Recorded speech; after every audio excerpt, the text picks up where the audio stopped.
যে কোনো আগ্রাসী বহিঃশত্রুর আক্রমণ থেকে দেশের সার্বভৌমত্ব রক্ষার জন্য আমাদেরকে সদা প্রস্তুত ও সংকল্পবদ্ধভাবে থাকতে হবে। বাংলাদেশের গণতান্ত্রিক উত্তরণে আসন্ন নির্বাচন একটি গুরুত্বপূর্ণ অধ্যায় হিসেবে বিবেচিত হবে। আমার সুদৃঢ় বিশ্বাস এটি নির্বিঘ্ন ও উৎসবমুখর নির্বাচন হবে। এর আয়োজনে সশস্ত্র বাহিনীর সদস্যগণ দক্ষতা ও পেশাদারিত্বের সাথে এই মহান দায়িত্ব পালন করবে। একটি শান্তিপ্রিয় জাতি হিসেবে আমরা সকল বন্ধু রাষ্ট্রের সঙ্গে সম্মানজনক ও শান্তিপূর্ণ সহাবস্থানে বিশ্বাসী। তথাপি যে কোনো আগ্রাসী বহিঃশত্রুর আক্রমণ থেকে দেশের সার্বভৌমত্ব রক্ষার জন্য আমাদেরকে সদা প্রস্তুত ও সংকল্পবদ্ধভাবে থাকতে হবে। এই লক্ষ্যে আমাদের সেনা, নৌ, বিমান বাহিনীর আধুনিকায়ন, সমরাস্ত্র আহরণ ও উৎপাদন, উন্নত প্রশিক্ষণ এবং উন্নত বিশ্বের সঙ্গে তাল মিলিয়ে বাহিনীগুলোতে যুগোপযোগী প্রযুক্তি প্রয়োগের সংযোজনের প্রয়াস জোরদার করা হয়েছে। তবে দুঃখের সাথে বলতে হয় যে ফ্যাসিস্ট আমলে আমাদের বাহিনীগুলোর দক্ষতা বজায় ও বৃদ্ধির বিষয়টি উপেক্ষিত ছিল। অন্তর্বর্তীকালীন সরকার সকল বাহিনীর সক্ষমতা বৃদ্ধিতে ব্যাপক উদ্যোগ গ্রহণ করেছে। একই সাথে দেশরক্ষা ও জনকল্যাণমূলক কাজে ব্যাপক সংখ্যক ছাত্র ও যুব সম্প্রদায়কে সম্পৃক্ত করার উদ্দেশ্যে বিএনসিসির কার্যক্রম বহুগুণ বৃদ্ধির নীতিগত সিদ্ধান্ত নেওয়া হয়েছে। কি বুঝলেন ভাই? অনলি যেটাই চাই। আমাদের এসব পদক্ষেপ দেশের প্রতিরক্ষা সক্ষমতাকে একটি নতুন পর্যায়ে উন্নীত করেছে।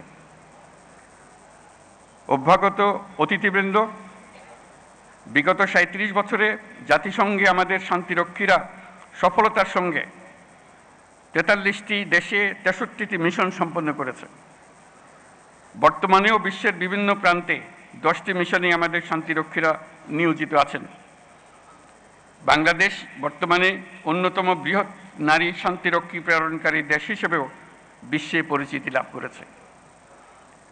এছাড়াও সম্প্রতি কাতার ও বাংলাদেশ সশস্ত্র বাহিনীর মধ্যে প্রেষণে জনবল নিয়োগের একটি চুক্তি স্বাক্ষরিত হয়েছে, যা বিশ্ব শান্তি ও নিরাপত্তার বৈশ্বিক প্রচেষ্টায় একটি দায়িত্বশীল ও নির্ভরযোগ্য নাম হিসেবে বাংলাদেশের জন্য একটি গৌরবময় স্বীকৃতি। এজন্য আমি সশস্ত্র বাহিনীর সদস্যদের আন্তরিক ধন্যবাদ জানাই।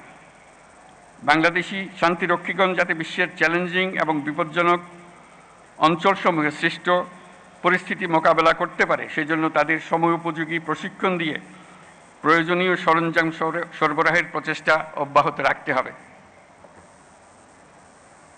প্রিয় অতিথিবৃন্দ, অগ্রহায়ণের এই বিকেলে উৎসবমুখর পরিবেশে আপনাদের সাথে দেখা হওয়ায় আমি অত্যন্ত আনন্দিত। আপনাদের উপস্থিতি আজকের এই মহতী অনুষ্ঠানকে প্রাণবন্ত ও মহিমান্বিত করেছে।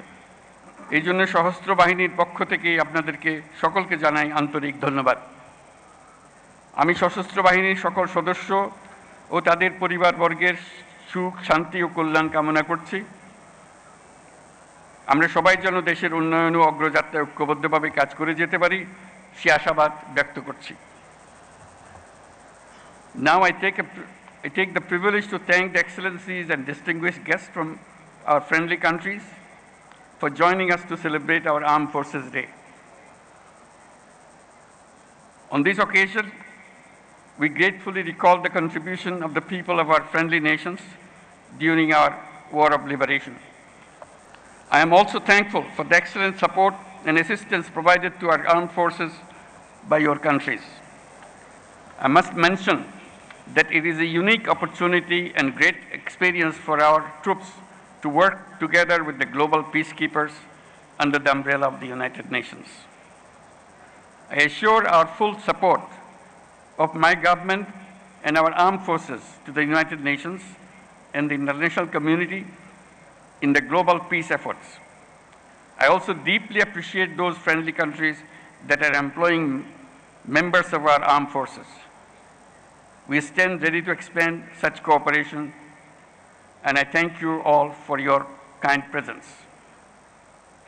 সুধীমণ্ডলে আপনাদের সবাইকে আজকের অনুষ্ঠানে অংশগ্রহণের জন্য অশেষ ধন্যবাদ জানাচ্ছি। মহান আল্লাহ আমাদের সহায় হন। আল্লাহ হাফিজ, ধন্যবাদ।